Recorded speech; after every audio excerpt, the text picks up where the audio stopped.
सूट, rebate, commission. सूट म्हणजे काय? Discount. हा, तुम्ही डिस्काउंट शब्द ऐकलेला आहे, सवलत शब्द ऐकलेला आहे. म्हणजे एखादा दुकानदार जर त्याच्यावर छापलेल्या किमतीपेक्षा तुम्हाला त्याच्यापेक्षा कमी किमतीने देत असेल. हा, समजा एखाद्या वस्तूवरची छापील किंमत आहे 200 रुपये आणि तो तुम्हाला देतोय 180 रुपयाला. किती रुपये सूट दिली त्याने? 20 रुपये सूट दिली. बरोबर? म्हणजेच काय? डिस्काउंट दिला. ठीक. पुष्कळदा असे सेल वगैरे लागलेले असतात. साड्यांवर 20% सूट, शर्टवर 10% डिस्काउंट असतात. असे सेल लागलेले असतात आणि त्याच्यामध्ये डिस्काउंट दिलेलं असतं. म्हणजे त्यांनी छापलेल्या किमतीपेक्षा कमी किमतीला दुकानदार आपल्याला ती विकत देतो. त्या फरकाला काय म्हणतात? सूट. छापील किंमत आणि प्रत्यक्ष विक्री किंमत यामध्ये जो फरक असतो त्याला म्हणायचं सूट किंवा डिस्काउंट. ठीक आहे. आता रिबेट म्हणजे काय आहे? सूट कोण देतं कोणाला? दुकानदार आपल्या गिरायकाला देतो. ठीक आहे. आणि रिबेट कोण देतं? रिबेट हा डायरेक्ट कोण देत असतो दुकानदाराला? सरकार. ठीक आहे. म्हणजे जर प्रत्यक्ष वस्तू ती जर 2000ची असेल तर दुकानदार आपल्याला का बरं देतो? कारण सरकारने त्याला सांगितलेलं असतं की ही 1800ला विका. ठीक आहे. म्हणजे सूट हा दुकानदार गिराईकाला देतो आणि रिबेट हा सरकारकडूनच किंवा खादी ग्रामोद्योग वगैरे अशा मोठ्या मोठ्या ज्या संस्था आहेत त्या जास्ती विक्री व्हावी म्हणून सरकार दुकानदाराला काय देतो? रिबेट देतो. ठीक आहे. म्हणजे तेवढ्या कमी किमतीला त्यांनी आपल्याला विकायचे. ठीक.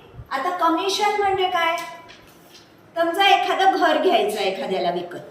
तर आता प्रत्येक जण असा फिरेल का?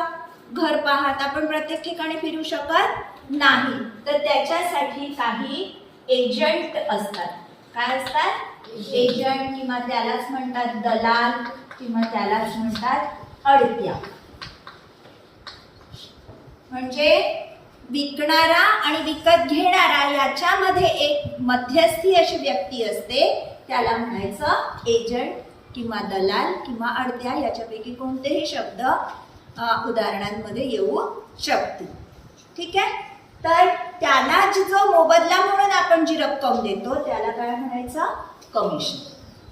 किंवा ठीक आहे, त्यालाच मराठीत म्हणतात अडत किंवा दलाल. म्हणजे जसं उदाहरणार्थ जर संकेतला विकत घ्यायचंय घर. घर आहे 50 लाखाला.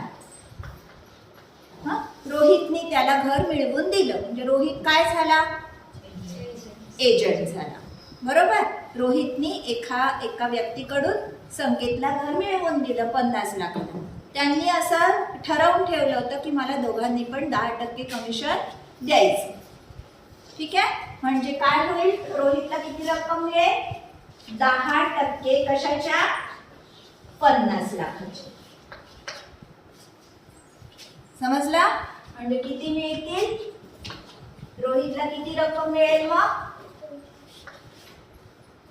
5 लाख कोणाला द्यावे लागतील? रोहितला. याला काय म्हणायचं? कमिशन. ठीक आहे. याप्रमाणे सूट, रिबेट आणि कमिशन ह्याची सुद्धा उदाहरणं आपल्याला येणार आहे. ह्या गोष्टी तुम्हाला माहिती पाहिजे. आलं लक्षात? रिबेट, कमिशन म्हणजे काय पाहिलं. आता बघू त्याच्यावर उदाहरणं कशा प्रकारची येतील. वाचा. एक दुकानदार एका कपाटाच्या छापील किमतीवर 20% सूट देतोय छापील किमतीवर, तरीही त्याला 12% नफा होतो आहे. कपाटाची छापील किंमत जर रुपये 3472 आहे तर त्या कपाटाची प्रत्यक्ष विक्री किंमत किती हे काढायचं आहे. सूट देतोय म्हणजे छापील किमतीपेक्षा कमी देतोय. पण तरी त्याला काय होतो आहे? 12% नफा होतोय. आपण मग अशी काढलं होतं आपल्याकडे शेकडा नफा आणि एक किंमत असेल तर आपल्याला विक्री किंमत काढता येते. काय होतं केलेलं आपण सूत्र? विक्री किंमत बरोबर, आता इथे काय घेऊ आपण? खरेदी किंमतच्या बरोबर छापील किंमत घेऊ. किंमतलाच आपण इंग्लिशमध्ये काय म्हणणार? Printing price. छापील किंमत गुणिला 100 वजा शेकडा सूट आहे म्हणजे काय करतोय तो? कमी करतोय. बरोबर. मग काय येईल इथे? शेकडा सूट भागीला आता नफा आहे म्हणून इथे परत या 100 मध्ये काय ऍड होईल? शेकडा नफा. आपण इथे काय करणार? प्लस करणार. ठीक आहे. अशा प्रकारचं सूत्र तयार होईल. तेव्हा जर सूटही आहे आणि तरीही नफा आहे अशा वेळेस काय करणार आपण? सूट 100 मधून वजा करणार आणि भागीला शेकडा नफा 100 मध्ये मिळवणार. छापील किंमत किती? 3472 गुणिला 100 वजा शेकडा सूट 100 वजा 20 किती? डायरेक्टली आपण किती? 80 आणि खाली 100 अधिक शेकडा नफा 100 अधिक 12 किती? 112. ठीक आहे. त्याचा गुणाकार करून आपल्याला जे उत्तर मिळेल ती असेल आपली विक्री. ठीक आहे. काय आलं आपलं? 3472 गुणिला 80 किती? 2,77,760. याला कशाने भागायचं आहे? 112. 112 ने 2,77,760 ला भागला. आपलं उत्तर आलं 2,480. ती झाली आपली कोणती किंमत? प्रत्यक्ष विक्री किंमत. ठीक आहे. जरी 3,472 जरी त्याची छापील किंमत असली तरी पण त्यांनी 12% नफा कमावला होता एवढे विकून सुद्धा. ठीक आहे. म्हणजे त्याला प्रत्यक्ष त्याची खरेदी किंमत ह्याच्यापेक्षाही कमी होती. आलं लक्षात? अशा प्रकारे आपल्याला उदाहरणं सोडवायची आहेत. आता हे उदाहरण बघा वाचा.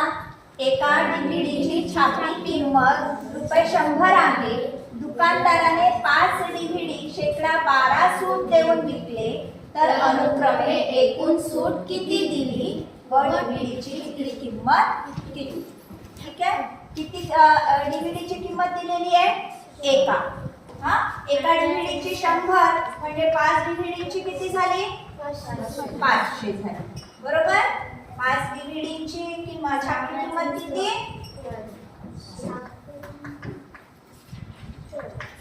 100 गुणिला 5 किती झाले? 500 रुपये. आता 500 रुपयावर सूट किती दिली त्याने? 12% शेकडा 12 सूट दिलेली आहे. मग आता 500 रुपयावर काढायला काय करू आपण? शेकडा 12 तर 500 वर किती? 12 पंचे 60. सूट किती झाली म्हणजे एकूण 60 रुपये. बरोबर. मग आता विक्री केवढ्याला असेल? 500 मधून काय करणार आपण? सूट वजा करणार. बरोबर. छापील किंमत वजा सूट बरोबर जे उत्तर येईल ती असेल आपली विक्री किंमत. आलं लक्षात? मग काय काय विचारलंय आपल्याला? अनुक्रमे दिलेली सूट व डीव्हीडीची किंमत किती? सूट किती? 60 आणि 440. हे दोन्ही ऑप्शन कोणत्या ह्याच्यात आहे? दोन्ही उत्तर कोणत्या ऑप्शन मध्ये आहे? दुसऱ्या ऑप्शन मध्ये आहे. म्हणून आपलं उत्तर 2. आलं लक्षात? अशा प्रकारची उदाहरणं. आता हे अशा प्रकारची उदाहरणं काही येतात. डायरेक्ट तुम्हाला सूट दिलेली नसेल किंवा किमती दिलेल्या नसतील. एका दुकानदाराने 10 वस्तूंच्या खरेदीवर एक वस्तू मोफत दिली तर शेकडा किती टक्के सूट दिली? आता इथे एकदा आपण शेकडा किती लिहू नाही तर किती टक्के लिहू? तर शेकडा किती सूट दिली. आपण समजा आपल्याला काही छापील किंमत विक्री किंमत दिलेली नाही. आपण घेऊ समजा एका वस्तूची किंमत 10 घेऊ. एक वस्तू किती रुपयाला विकली? 10 रुपये. ठीक आहे. 10 वस्तू कितीला होतील? 100 ला होतील. बरोबर. 100 रुपयाला होतील. पण तो काय म्हणतोय? 10 वस्तू जर खरेदी केल्या तर एक वस्तू कशी देतोय? तो मोफत देतोय. ठीक आहे. म्हणजे तशी 10 आणि 1 11 वस्तू तशा कितीला होतील? 110 हा, पण तो कितीला देतो आहे? 100 मध्येच तो किती वस्तू देतो आहे? 11 वस्तू देतोय. म्हणजे 100 तो आपल्याला 100 ला देतोय. म्हणजे किती सूट देतोय सांगा? म्हणजे सूट किती आली? 110 वजा 100. किती सूट दिली त्यांनी? 10 रुपये. ही काय झाली? सूट झाली. किती वर झाली ही सूट? हा, 100 वर नाही. किती वर? प्रत्यक्ष वस्तू कितीला जाणार गेल्या असत्या त्या? 110 ला, हो ना. म्हणजे ती 10 कशावर? या 110 वर आपल्याला विचारलंय शेकडा किती. काय होईल? हा शून्य कटला. 10 गुणिले 10 100 भागिले 11. काय येईल याचं उत्तर? 100 भागिले 11. 11 9 99 भागिले 1. बघा आलं का?